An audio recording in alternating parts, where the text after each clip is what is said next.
So this week opens with the fact that Valor actually founded the Legion, which isn't that unremarkable. However, I want to know, do him and his wife have rings? Welcome to the heart of the stories we tell. My name is Rob, and tonight I will be reviewing Episode 9, the mid-season break. Reign. And reign we will. Reign of terror, reign of worry. Reign of, well, confusion? So when the scenes from last time really started up, I realized that this is the only show that didn't have a major change in the status quo based on the four-episode crossover tonight. But in general, they went to a wedding and they had an adventure and they helped save two Earths and they killed another Kara. Long story. But all in all, realistically, that was just a couple-day vacation to them.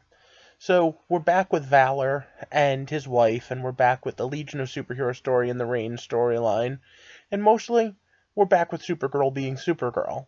So, for the mid-season finale, we have a lot to go over. For those of you that don't know, what I do here is I review stories as they come up.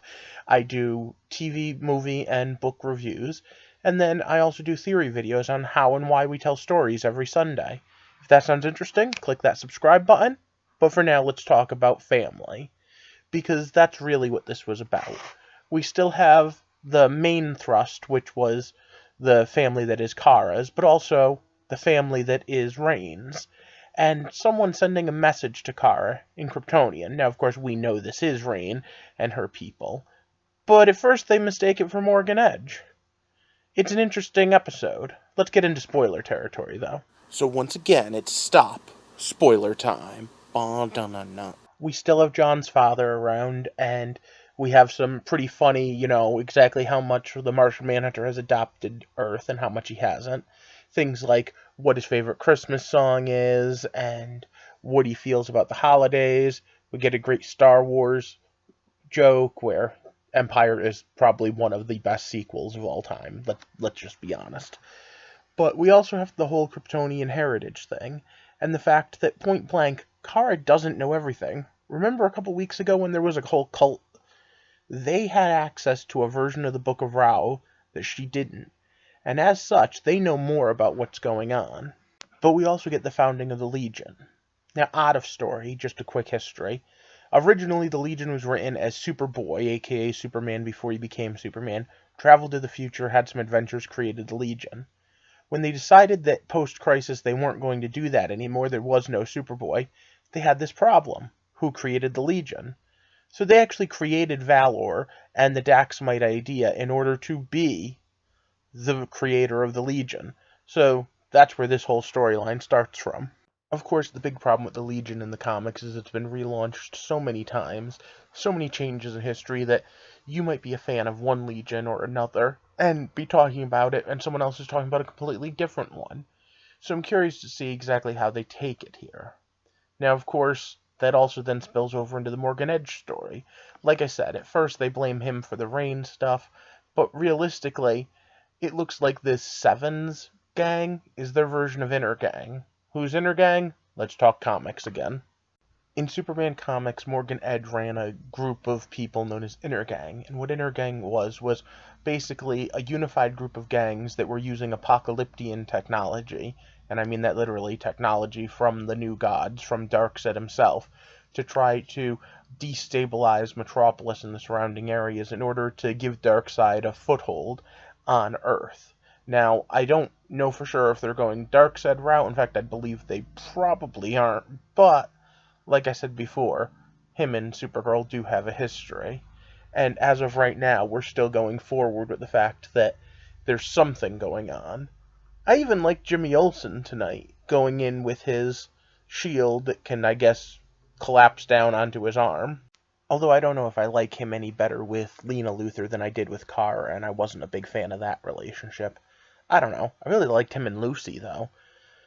Lena has some of the greatest lines in this episode, though. I especially love, oh, just my quarterly assassination attempt, which, considering the number of times that she's actually been tried to be assassinated just this season, is probably an underscore. Alright, so we have the three friends and the fact that sooner or later they're going to come to become enemies. And of course, since we know one of them is Rain, and before we talk about the power set, let me just say her and Ruby are so awesome together. I especially loved the heartfelt story about Christmas, and you know that's going to come back to the fact that that's how they're going to beat her in the end, her connection to Ruby. But alright, so then we have this whole world killer cult and the whole world killer scenario, with Rain being the new enemy.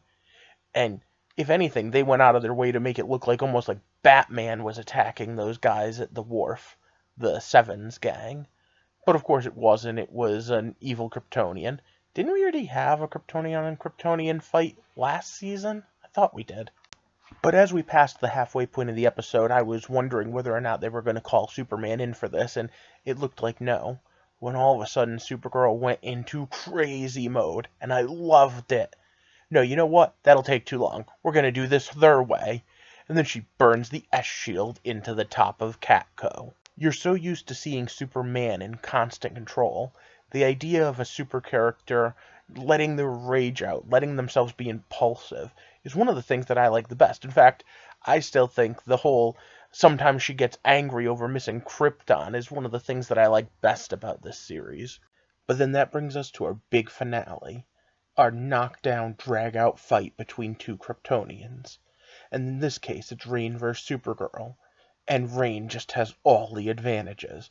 Now, first of all, let's just remember the fact that Kara could have called in a whole team if she had thought it through.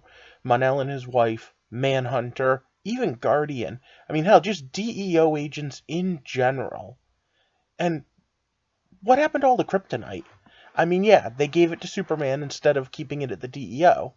But is that still at the Fortress? There were a lot of options, but she's not thinking clearly. In fact, quite the opposite of thinking clearly. Her head is so messed up that she decides that she's going to go punch something to end the problem. And punching is not a very good option when dealing with someone that's just as powerful as you are. And Rain might actually be more powerful. Hear me out. I know what you're going to say. Why would she be more powerful?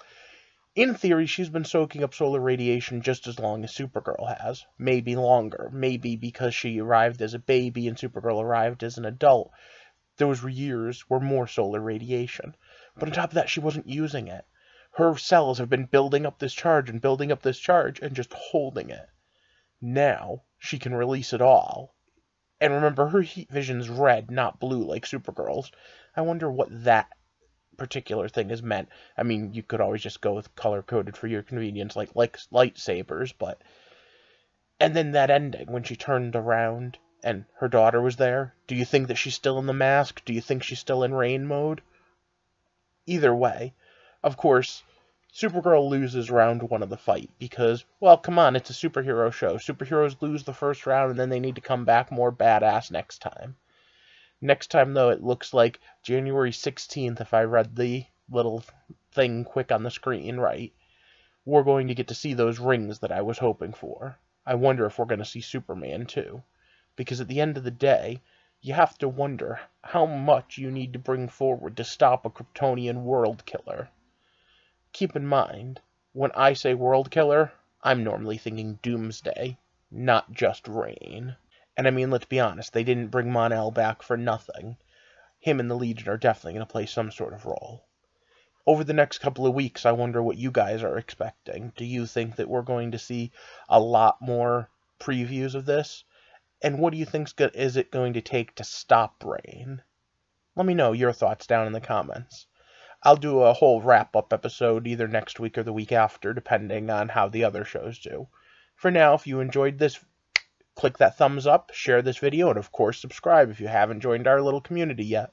When I hit 100 subscribers, I'm going to do a special video giveaway where I give away an Amazon gift card.